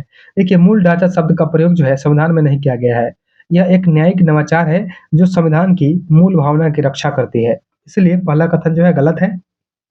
दूसरा है कि सर्वोच्च न्यायालय पहली बार केशवानंद भारती 1973 मामला में इस सिद्धांत को प्रतिपादित किया था, जो कि सही है। और तीसरा है अनुच्छेद 368 के तहत जो है संसद की संविधान संशोधन की शक्ति मूल ढांचा को नष्ट करने तक विस्तारित नहीं है, यह भी सही दिया गया है। यहाँ पे 2 और 3 जो है सही है। ऑप्शन बी हमारा राइट आंसर है। नेक्स्ट है, अगला क्वेश्चन है क्वेश्चन नंबर 61 है, निम्नलिखित में से कौन सुमेलित है? सबसे पहले देश है, इसके बाद में राजधानी है। देखिए मोल्डोवा का राजधानी क्या होता है? किसिनेव होता है। किसिनेव होता है, तो पहला मिलान जो है गलत है, यहाँ पे मिन्स्कस लिखा गया है। उसके बाद में है कोसोवो। कोसोवो की राजधानी क्या होता है? कोसोवो की राजधानी होता है प्रिस्टीना। प्रिस्टीना जो है यह कोसोवो का राजधानी होता है। दूसरा भी गलत है। और तीसरा है लिचस्टेनिन। देखिए लिचस्टेनिन की राजधानी क्या होता है? वाडूज होता है। वाडूज होता है, जो कि सही दिया गया है। और इसका मुद्रा होता है फ्रैंक। इसी का मुद्रा होता है फ्रैंक। तो फ्रैंक इसका मुद्रा है, इसको भी ध्यान देंगे। यहाँ पूछा गया है कौन सा सही सुमेलित है, तो केवल 3 जो है सही सुमेलित है। ऑप्शन सी हमारा राइट आंसर है। नेक्स्ट है, अगला क्वेश्चन है क्वेश्चन नंबर 62 है, कालाजार रोग का रोगाणु निम्न में से कौन सा है? तो कालाजार रोग का रोगाणु हो जाएगा लिस्मेनिया। ऑप्शन बी हमारा राइट आंसर हो जाएगा। और यह जो है परजीवी का वाहक बालू मक्खी हो जाएगा। इसमें रोगी को तेज बुखार आता है। नेक्स्ट है, अगला क्वेश्चन है क्वेश्चन नंबर 63 जो है यह मैथ्स है। इसका आंसर हमारा ऑप्शन बी हो जाएगा। अगला क्वेश्चन देखते हैं क्वेश्चन नंबर 64। देखिए 64 नंबर क्वेश्चन है कि पर्वतीय वर्षा के संबंध में वृष्टि छाया क्षेत्र का अर्थ क्या होता है? तो वृष्टि छाया क्षेत्र का अर्थ होता है कि पृथ्वी पर्वत का वह ढाल जहां हवाएं नीचे उतरती है और शुष्क रहती है, इसी को वृष्टि छाया क्षेत्र बोलते हैं। ऑप्शन बी हमारा राइट आंसर है। नेक्स्ट है हिंद स्वराज में मशीनों के प्रति गांधी जी के दृष्टिकोण के संदर्भ में निम्नलिखित कथनों पर विचार कीजिए। इसमें से सही कथन का चुनाव करना है, कौन सा कथन जो है सही दिया गया है। सबसे पहला कथन है गांधी जी मशीनों के प्रति पागलपन के विरोधी थे, जो कि सही दिया गया है। और दूसरा कथन है कि वे इन मशीनों के समर्थक थे जो मजदूरों के काम को समाप्त करते हैं। देखिए ये कथन जो है गलत है। यहाँ पे केवल कथन एक सही दिया गया है कि हिंद स्वराज में गांधी जी और मशीन जो है 1924 गांधी जी के मशीनों के प्रति दृष्टिकोण उसमें चर्चा किया गया है, और इसमें पहला कथन सही है और दूसरा जो है गलत दिया गया है। कौन सा कथन सही है? केवल एक सही है, ऑप्शन एक हमारा राइट आंसर है। देखिए गांधी जी ने कहा था मैं मशीनों के प्रति पागलपन के विरोधी हूँ, लेकिन मशीनों का विरोधी नहीं हूँ। इसका अर्थ है कि वे मशीनों के अंधाधुंध उपयोग और उन पर अत्यधिक निर्भरता के खिलाफ रहे थे। नेक्स्ट है अगला क्वेश्चन है क्वेश्चन नंबर 66 66 नंबर क्वेश्चन है कि निम्नलिखित कथनों पर विचार कीजिए, बताना है कौन सा कथन सही दिया गया है। पहला कथन है कि तंत्रिका ऊतक की कोशिकाओं को तंत्रिका कोशिका या न्यूरॉन कहा जाता है। पहला कथन जो है सही है। दूसरा है तंत्रिका रेशे से गुजरने वाली संवेदना को तंत्रिका स्पंदन कहते हैं, यह भी सही दिया गया है। यानी कथन नंबर 1 और 2 दोनों सही दिए गए हैं। ऑप्शन सी हमारा राइट आंसर है। नेक्स्ट है किसी व्यक्ति की भारतीय नागरिकता अनिवार्य रूप से समाप्त किया जा सकता है यदि वह उसने पंजीकरण के 5 वर्ष के भीतर किसी देश में 2 वर्ष की कैद काटी हो। यहाँ पे पहला कथन जो है सही दिया गया है। वह सामान्य रूप से लगातार 7 वर्षों से भारत से अगर बाहर रह रहा हो तो उसका नागरिकता को समाप्त कर सकते हैं, और साथ ही उसने नागरिकता प्राप्त करने में धोखाधड़ी का प्रयोग किया हो तो इससे भी नागरिकता को समाप्त कर सकते हैं। यानी 1, 2, 3 जो है तीनों सही दिए गए हैं। ऑप्शन डी हमारा राइट आंसर है। नेक्स्ट है अगला क्वेश्चन देखते हैं। क्वेश्चन नंबर 68 है कि राष्ट्रीय आय की गणना में किस विधि का प्रयोग किया जाता है? तो राष्ट्रीय आय की गणना में आय विधि का प्रयोग होता है, व्यय विधि का प्रयोग होता है और उत्पादन विधि का भी प्रयोग होता है। यानी तीनों विधि का प्रयोग जो है राष्ट्रीय आय की गणना में करते हैं। ऑप्शन डी हमारा राइट आंसर है। नेक्स्ट है अगला क्वेश्चन है क्वेश्चन नंबर 69। देखिए यहाँ पे सूची 1 और 2 का मिलान करना है। सूची 1 में सबसे पहले है अभिकेंद्रीय बल। अभिकेंद्रीय बल क्या होता है? तो अभिकेंद्रीय बल जो होता है यानी फोर्स जो होता है क्या होता है? mv² होता है। यानी इसका मिलान हमारा 3 हो जाएगा। संवेग जो होता है क्या होता है? P इक्वल टू क्या होता है? m इंटू v होता है। तो P equal to m into v यहाँ पे। उसके बाद में वेग जो होता है वेलोसिटी s/t होता है। इसका मिलान 4 हो जाएगा। और त्वरण एस्केलेशन जो होता है यह v minus u by T होता है। v जो है यह बाद का वेग है और u जो है यह प्रारंभिक वेग है। इनके दोनों का डिफरेंस और डिवाइड बाई समय होता है। यानी हमारा आंसर जो है 3, 1, 4 जो है ऑप्शन 1 हमारा राइट आंसर हो जाएगा। नेक्स्ट है अगला क्वेश्चन देखते हैं क्वेश्चन नंबर 70। देखिए 70 नंबर क्वेश्चन दिया गया है जो कि मैथ्स है। इसका आंसर हमारा ऑप्शन बी हो जाएगा। अगला क्वेश्चन है क्वेश्चन नंबर 71 है कि जैन धर्म के संदर्भ में निम्नलिखित कथनों पर विचार कीजिए। कथन नंबर 1 दिया गया हमारा कि इसके प्रमुख उपदेशों को संकलित करने के लिए पाटलिपुत्रा में एक परिषद का आयोजन किया गया था। पहला कथन जो है जैन धर्म के संदर्भ में सही दिया गया है। दूसरा कथन है इसमें धर्मोपदेश प्राकृत भाषा में, धर्म का उपदेश जो है प्राकृत भाषा में और धार्मिक ग्रंथ जो है अर्धमागधी भाषा में लिखे गए थे। यहाँ पे दूसरा कथन भी सही है कि जैन धर्म का उपदेश जो है प्राकृत भाषा में दिया गया था और धार्मिक ग्रंथ जो है अर्धमागधी भाषा में लिखा गया था। तीसरा कथन है इस धर्म में मूर्ति पूजा नहीं की जाती है। देखिए यहाँ पे तीसरा कथन जो है यह गलत दिया गया है, क्योंकि जैन धर्म में भी मूर्ति पूजा किया जाता है। यानी जैन धर्म का जो एक भाग होता है इसमें जिसमें मूर्ति पूजा भी किया जाता है, इसलिए तीसरा कथन जो है गलत है। और पूछा क्या है उपरोक्त में कथनों में से कौन सा सही है? यहाँ पे 1 और 2 जो है सही है। ऑप्शन 1 हमारा राइट आंसर हो जाएगा। देखिए भद्रबाहु के द्वारा जो है संस्कृत में लिखा गया था कल्पसूत्र, तो इसको भी ध्यान देंगे जैन धर्म का ही है कल्पसूत्र। कल्पसूत्र का रचना कौन किया था? भद्रबाहु ने किया था। भद्रबाहु ने कल्पसूत्र का रचना किया था। और जैन लोग जो है शुरू में मूर्ति पूजक नहीं थे, लेकिन बाद में महावीर और तीर्थंकरों की पूजा करने लगे और इसके लिए सुंदर और विशाल प्रस्तर प्रतिमा यानी पत्थर की मूर्ति विशेष करके कर्नाटक, गुजरात, राजस्थान और मध्य प्रदेश में बनाई गई थी। नेक्स्ट है अगला क्वेश्चन है क्वेश्चन नंबर 72। 72 नंबर क्वेश्चन है कि भारतीय राष्ट्रीय कांग्रेस के तिरंगे झंडे के बीच वाली पट्टी में चरखे को किस वर्ष जगह दिया गया था? तो चरखे को जगह दिया गया था 1931 में। ऑप्शन बी हमारा राइट आंसर है। देखिए 1931 में चरखे को भारतीय राष्ट्रीय कांग्रेस के तिरंगे झंडे के बीच वाली पट्टी में जगह दिया गया था। इसको ध्यान देंगे। नेक्स्ट है भारतीय संविधान के किस भाग में संघ लोक सेवा आयोग यानी यूपीएससी का प्रावधान किया गया है? तो यूपीएससी का प्रावधान जो है यह किया गया भाग 14 में, यानी भाग 14 में संघ लोक सेवा आयोग का प्रावधान है। और पूछा जाए कौन से आर्टिकल में, तो आर्टिकल हो जाएगा 315 से लेकर के आर्टिकल 315 से लेकर के 323 तक जो है संघ लोक सेवा आयोग का वर्णन किया गया है। संघ लोक सेवा आयोग जो है एक अध्यक्ष और कुछ अन्य सदस्यों के मिलने से गठित होता है, यानी सदस्य संख्या इसका निर्धारित नहीं किया गया है। नेक्स्ट है अगला क्वेश्चन देखते हैं क्वेश्चन नंबर 74। निम्नलिखित कथनों पर विचार करें। बताना है इनमें से कौन सा कथन जो है सही है। यहाँ पे सही कथन का चुनाव करना है। देखिए तीव्रता जो है ध्वनि का वह लक्षण है जिसके अनुसार उसका मोटा या पतला होना निर्धारित होता है। पहला कथन हमारा गलत है, क्योंकि ध्वनि का वह लक्षण जिससे उसके पतले या मोटे होने का निर्धारण होता है उसे हम लोग क्या बोलते हैं, उसे तरत्व बोलते हैं। इसको हम क्या बोलते हैं, तरत्व बोलते हैं। लेकिन यहाँ पे तीव्रता दिया गया है। दूसरा है प्रबलता ध्वनि के लिए कानों की संवेदनशीलता की माप है, यह सही दिया गया है। यहाँ पे कथन नंबर 2 जो है सही है। ऑप्शन बी हो जाएगा, केवल 2 सही दिया गया है। नेक्स्ट है अगला क्वेश्चन है क्वेश्चन नंबर 75 जो है मैथ्स है। इसका आंसर हमारा हो जाएगा ऑप्शन 1 हो जाएगा। नेक्स्ट है निम्नलिखित में से गलत युग्म का चयन करना है, कौन सा गलत है। सबसे पहले इसमें अभयारण्य है, इसके बाद में स्थान है। तो भीम बांध वन्य जीव अभयारण्य कहाँ पे है? भीम बांध वन्य जीव अभयारण्य जो है मुंगेर में है, यह सही दिया गया है। उदयपुर वन्य जीव अभयारण्य, देखिए उदयपुर जो वन्य जीव अभयारण्य है यह पश्चिम चंपारण में है, यह भी सही है। और यह रामसर स्थल में भी शामिल किया गया है।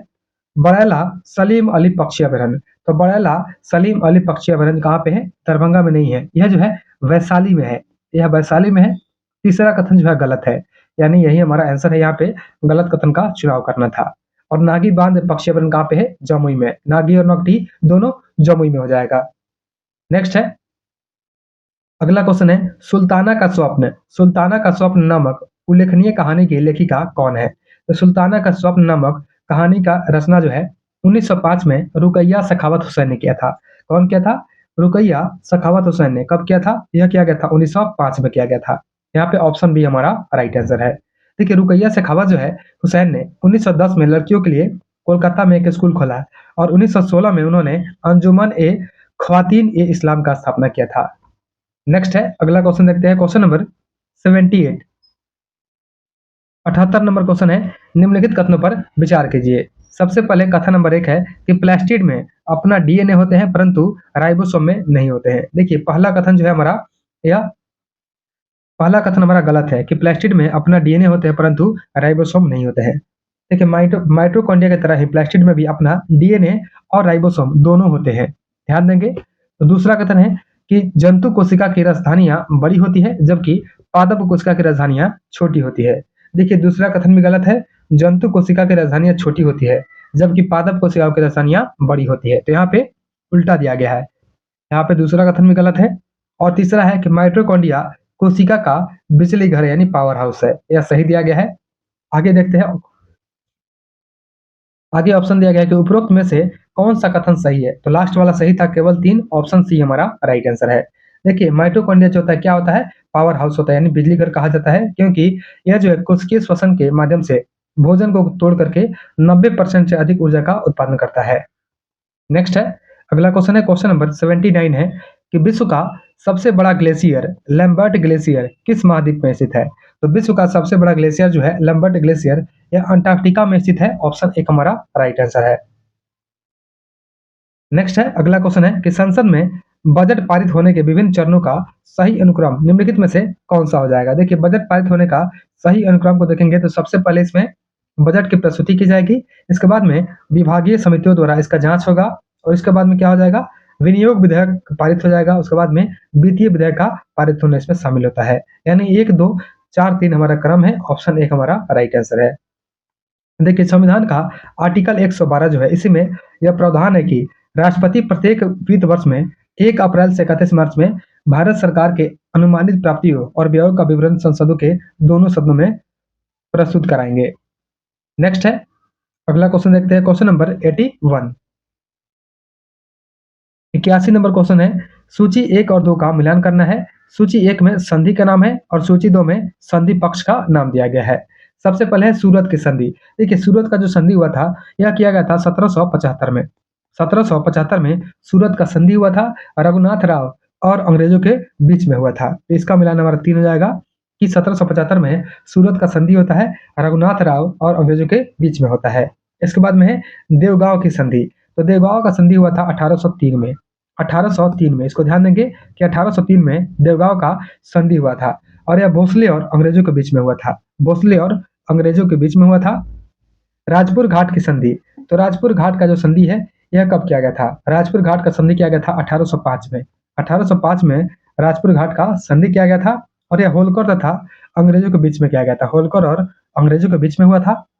पूना की संधि की बात करते हैं जो कि 1817 में हुआ था। 1817 में पूना का संधि हुआ था और यह हुआ था बाजीराव द्वितीय तथा अंग्रेजों के बीच में किया गया था। यानी हमारा मिलान जो है यह 3, 4, 1, 2 हो जाएगा। ऑप्शन 1 हमारा राइट आंसर है। नेक्स्ट है, अगला क्वेश्चन है क्वेश्चन नंबर 82। देखिए 82 नंबर क्वेश्चन जो है इसमें क्या दिया गया है? 82 नंबर क्वेश्चन मैथ्स है, इसका आंसर हमारा ऑप्शन डी हो जाएगा। नेक्स्ट है, अगला क्वेश्चन है क्वेश्चन नंबर 83 है, रुधिर एवं लसिका के संदर्भ में निम्नलिखित कथनों पर विचार कीजिए। कथन नंबर 1 हमारा दिया गया है कि रुधिर गहरे लाल रंग का तरल उदक है जबकि लसिका रंगहीन तरल उदक होती है। यहाँ पे पहला कथन जो है सही है। देखिए रुधिर जो होता है ब्लड गहरे लाल रंग का तरल उदक होता है और लसिका जो होती है बिना रंग वाली यानी रंगहीन तरल उदक होती है। पहला कथन हमारा सही हो जाएगा। उसके बाद देखते हैं दूसरा कथन। दूसरा कथन है कि रुधिर में प्रोटीन्स की मात्रा अल्प होती है जबकि लसिका में प्रोटीन्स की मात्रा अधिक होती है। यहाँ पे जो दूसरा कथन है यह गलत दिया गया है। देखिए दूसरा कथन गलत है क्योंकि रुधिर में प्रोटीन्स की मात्रा अधिक होती है जबकि लसिका में कम होती है। यहाँ पे उल्टा दिया गया है। और तीसरा है कि रुधिर में आरबीसी अनुपस्थित होती है जबकि लसिका में आरबीसी उपस्थित होती है। तीसरा कथन भी गलत है क्योंकि रुधिर जो होता है इसमें आरबीसी उपस्थित होती है लेकिन लसिका में आरबीसी एब्सेंट रहती है। यहाँ पे तीसरा कथन भी गलत हो जाएगा। पूछा गया उपरोक्त में से कितने कथन असत्य है यानी गलत है? यहाँ पे 2 कथन जो है असत्य है, केवल 2। ऑप्शन बी हमारा राइट आंसर है। नेक्स्ट है, अगला क्वेश्चन है क्वेश्चन नंबर 84 है कि व्यावसायिक बैंक के प्रमुख कार्य है। तो व्यावसायिक बैंक का प्रमुख काम क्या होता है? जमा राशि को स्वीकार करना और ऋण प्रदान करना। ऑप्शन सी हमारा राइट आंसर है। नेक्स्ट है, अगला क्वेश्चन है क्वेश्चन नंबर 85। देखिए 85 नंबर क्वेश्चन है कि लेटराइट मृदा के संबंध में निम्नलिखित कथनों पर विचार करें। बताना है कौन सा कथन जो है इसमें से सही दिया गया है। पहला कथन है कि यह मिट्टी उन क्षेत्रों में विकसित होती है जहां उच्च तापमान और भारी वर्षा होती है। पहला कथन सही है क्योंकि लेटराइट मिट्टी जो है, लेटराइट मिट्टी का विकास वहीं पे होता है जहां पे उच्च तापमान और भारी वर्षा होती है। उसके बाद कथन नंबर 2 है कि इस मिट्टी में निक्षालन की प्रक्रिया के कारण सिलिका एवं चूने की कमी हो जाती है। दूसरा कथन भी सही दिया गया है कि जो लेटराइट मिट्टी होती है इसमें निक्षालन की प्रक्रिया के कारण सिलिका और चूने की कमी होती है। और तीसरा है यह मिट्टी स्वभाव से अत्यधिक क्षारीय होती है। देखिए तीसरा कथन जो है गलत है क्योंकि यह मिट्टी स्वभाव से क्षारीय नहीं अम्लीय होती है। क्षारीय नहीं, यह अम्लीय मिट्टी होती है, इसलिए तीसरा कथन जो है गलत है। यहाँ पे 1 और 2 जो है 2 सही है। ऑप्शन बी हमारा राइट आंसर है। नेक्स्ट है, अगला क्वेश्चन है क्वेश्चन नंबर 86 है, अमरबेल यानी कुस्कुटा है। अमरबेल क्या होगा? यह तना परजीवी है। पूर्ण तना परजीवी हो जाएगा अमरबेल। नेक्स्ट है, अगला क्वेश्चन है क्वेश्चन नंबर 87 है। 87 मैथ्स है, इसका आंसर हमारा ऑप्शन 1 हो जाएगा, 7 मीटर हो जाएगा। अगला क्वेश्चन है क्वेश्चन नंबर 88 है कि निम्नलिखित में से कौन सा युग्म सही सुमेलित है? सबसे पहले जल विद्युत केंद्र का नाम है, इसके बाद में राज्य या यूटी का नाम दिया गया है। देखिए सबसे पहला है टनकपुर। टनकपुर जल विद्युत केंद्र जो है कहाँ पे है? उत्तराखंड में। देखिए पहला वाला ही सही है, यही हमारा आंसर है। उसके बाद में क्या दिया गया है? सेवा। देखिए सेवा की बात करते हैं तो सेवा कहाँ पे हो जाएगा? सेवा जो है यह जम्मू कश्मीर में है। सेवा जम्मू एंड कश्मीर में है। सेवा कहाँ पे है? जम्मू कश्मीर में है। दूसरा गलत है। उसके बाद में बायरा सियूल जो कि हिमाचल प्रदेश में है। बायरा सियूल जो है हिमाचल प्रदेश में है। और रंगित, रंगित कहाँ पे है? रंगित जो है सिक्किम में है। सिक्किम में हो जाएगा रंगित, इसको भी ध्यान देंगे। नेक्स्ट है, अगला क्वेश्चन है क्वेश्चन नंबर 89। 89 नंबर क्वेश्चन दिया गया हमारा कि पंचायती राज व्यवस्था जो है, इससे संबंधित समितियों के संबंध में कौन सा युग्म सही सम्मिलित नहीं है, मतलब गलत है। यहाँ पे गलत का चुनाव करना है। सबसे पहले पंचायती राज समिति का नाम है, इसके बाद में गठन वर्ष का नाम दिया गया है। संथानम समिति, देखिए संथानम समिति जो है 1963 में बनाई गई थी, यह सही दिया गया है। दूसरा है अशोक मेहता समिति, अशोक मेहता समिति जो है 1977 में आई थी, ये भी सही है। जेवी के राव समिति, तो जेवी के राव समिति जो है यह आई थी 1985 में, या 86 में नहीं, 1985 में आई थी, इसीलिए तीसरा मिलन गलत है। ऑप्शन सी हमारा राइट आंसर है। और चौथा है सादिक अली समिति, तो सादिक अली समिति जो है यह 1964 में आई थी, यह सही दिया गया है। नेक्स्ट है, अगला क्वेश्चन देखते हैं, क्वेश्चन नंबर 90। 90 नंबर जो क्वेश्चन है इसका आंसर हमारा हो जाएगा ऑप्शन डी हो जाएगा। नेक्स्ट है, अगला क्वेश्चन है, क्वेश्चन नंबर 91 है, निम्नलिखित कथनों पर विचार कीजिए, बताना है कौन सा कथन जो है सही नहीं है, मतलब गलत है। पहला कथन है कि पदार्थ के कण स्थिर अवस्था में होते हैं, अर्थात उनमें कोई भी गतिज ऊर्जा नहीं होती है। पहला कथन हमारा गलत दिया गया है। तापमान बढ़ने से कणों की गति तेज भी होती है और उसमें क्या होती है, गतिज ऊर्जा होती है, यानी पदार्थ के कण निरंतर गतिशील होते हैं और उसमें गतिज ऊर्जा भी होती है, इसलिए पहला कथन जो है गलत है। दूसरा है कि ठोसों की अपेक्षा द्रवों में विसरण की दर अधिक होती है, यहाँ पे दूसरा कथन जो है सही दिया गया है। और तीसरा है कि बर्फ का गलनांक 273.15 केल्विन है, ऑप्शन सी भी सही दिया गया है। पूछा गया कौन सा सही नहीं है, तो केवल एक सही नहीं है, ऑप्शन सी हमारा राइट आंसर है। नेक्स्ट है, अगला क्वेश्चन है, क्वेश्चन नंबर 92। देखिए 92 नंबर जो क्वेश्चन है यह रीजनिंग है, 92 नंबर का आंसर हमारा ऑप्शन डी हो जाएगा। नेक्स्ट है, अगला क्वेश्चन है, क्वेश्चन नंबर 93। देखिए वे बॉन्ड जो विदेशों विदेशों में निकाले जाते हैं और उसके माध्यम से भारतीय रुपए में ऋण उधार लिया जाता है, क्या कहलाते हैं? इसको हम लोग बोलते हैं मसाला बॉन्ड। ध्यान देंगे, इसको हम लोग क्या बोलेंगे, इसको बोलेंगे मसाला बॉन्ड। मसाला बॉन्ड किसको बोलते हैं? देखिए मसाला बॉन्ड विदेशों में निकाले जाते हैं और भारतीय रुपए में ऋण लिया जाता है। और मसाला बॉन्ड शब्द का पहली बार प्रयोग जो है आईएफसी के द्वारा किया गया था। और एक होता है ग्रीन बॉन्ड। देखिए ग्रीन बॉन्ड क्या होता है? ग्रीन बॉन्ड जो होता है ग्रीन प्रोजेक्ट के वित्तीयन के लिए निकाले जाते हैं, इसी को हम लोग क्या बोलते हैं, ग्रीन बॉन्ड बोलते हैं। और एक होता है ब्लू बॉन्ड। तो ब्लू बॉन्ड जो होता है मरीन रिसोर्स, वाटर रिसोर्स आदि के संरक्षण से जुड़ी परियोजनाओं के लिए ब्लू बॉन्ड का प्रयोग होता है। और एक होता है संप्रभु संप्रभु ग्रीन बॉन्ड। तो संप्रभु ग्रीन बॉन्ड जो होता है इसका मतलब क्या होता है, भारत सरकार के द्वारा निकाले जाने वाले ग्रीन बॉन्ड्स, इसे रिजर्व बैंक द्वारा भारत सरकार की ओर से जारी किया जाता है। नेक्स्ट है, अगला क्वेश्चन देखते हैं, क्वेश्चन नंबर 94 है कि बिहार में कार्यान्वित जो है मुख्यमंत्री प्रतिज्ञा योजना। तो मुख्यमंत्री प्रतिज्ञा योजना के संदर्भ में निम्नलिखित पर विचार कीजिए एवं कूट की सहायता से सही उत्तर का चुनाव करें। कथन ए हमारा, किस योजना के अंतर्गत 12वीं उत्तीर्ण योजनाओं को युवाओं को इंटर्नशिप राशि 4,000 रुपए दी जाएगी? देखिए पहला कथन जो है यह सही दिया गया है। कथन नंबर 1 हमारा सही हो जाएगा कि इस योजना के अंतर्गत में 12वीं उत्तीर्ण युवाओं को इंटर्नशिप के लिए 4,000 रुपए दिए जाएंगे। और कारण है कि इस योजना का लाभ 18 से 25 वर्ष के आयु समूह वाले युवा को प्राप्त है। देखिए यहाँ पे जो इस योजना का जो लाभ दिया गया है यह 18 से 25 नहीं, 18 से 28 वर्ष के युवाओं के लिए दिया गया है। यहाँ पे कारण जो है गलत दिया गया है, यानी ए सही है परंतु आर गलत है, ऑप्शन सी हमारा राइट आंसर हो जाएगा। यहाँ पे ध्यान देंगे कि जो मुख्यमंत्री प्रतिज्ञा योजना है इसका एज है 18 से 28 साल और 12वीं पास के लिए 4,000 रुपए है। वही आईटीआई और डिप्लोमा प्राप्त जो युवा है उनको 5,000 रुपए राशि दिए जाएंगे। और जो ग्रेजुएट है या पोस्ट ग्रेजुएट है, तो ग्रेजुएट और क्या है, पोस्ट ग्रेजुएट पीजी वाले जो है इनको कितना मिलेगा, 6,000 रुपए प्राप्त होंगे। नेक्स्ट है, अगला क्वेश्चन है, क्वेश्चन नंबर 95 है कि निम्नलिखित कथनों पर विचार कीजिए। यहाँ पे कथन नंबर 1 देखते हैं। कथन नंबर 1 दिया गया है कि नवंबर 1856 में विधिवत संथाल परगना जिले की स्थापना किया गया था। देखिए यहाँ पे जो पहला कथन है सही दिया गया है कि नवंबर 1856 में विधिवत रूप से संथाल परगना जिले का स्थापना किया गया था। दूसरा है कि संथाल विद्रोह को दबाने के बाद ब्रिटिश सरकार ने इस क्षेत्र में प्रशासन को व्यवस्थित करने के लिए एसली एडन को प्रथम जिलाधीश नियुक्त किया था। यहाँ पे दूसरा कथन भी सही दिया गया है, यहाँ पे कारण भी सही है। तो ए और आर जो है दोनों सही है और तथा आर एक ही सही व्याख्या भी करता है। ऑप्शन 1 हमारा राइट आंसर है। देखिए संथाल विद्रोह का बात करते हैं तो संथाल विद्रोह या हुल विद्रोह बोलते हैं, यह कब हुआ था, 1855-56 में।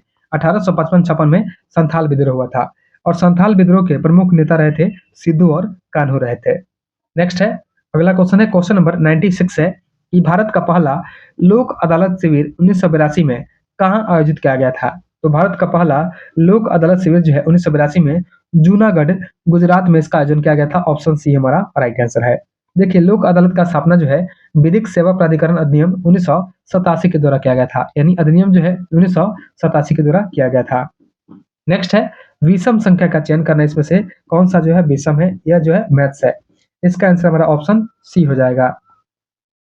नेक्स्ट है, अगला क्वेश्चन है कि पृथ्वी के उत्पत्ति के संबंध में निहारिका परिकल्पना का प्रतिपादन सबसे पहले किस दार्शनिक ने किया था? तो यह किया था इमैनुअल कांट ने। ऑप्शन बी हमारा राइट आंसर है। यानी गणितज्ञ एक रहे थे लाप्लास। तो लाप्लास के अगर बारे में बात करते हैं, तो जो लाप्लास है, इन्होंने 1796 ईस्वी में 1796 में निहारिका परिकल्पना में संशोधन किया और इसके अनुसार ग्रहों का निर्माण धीमी गति से घूमते हुए पदार्थों के बादल से हुआ है।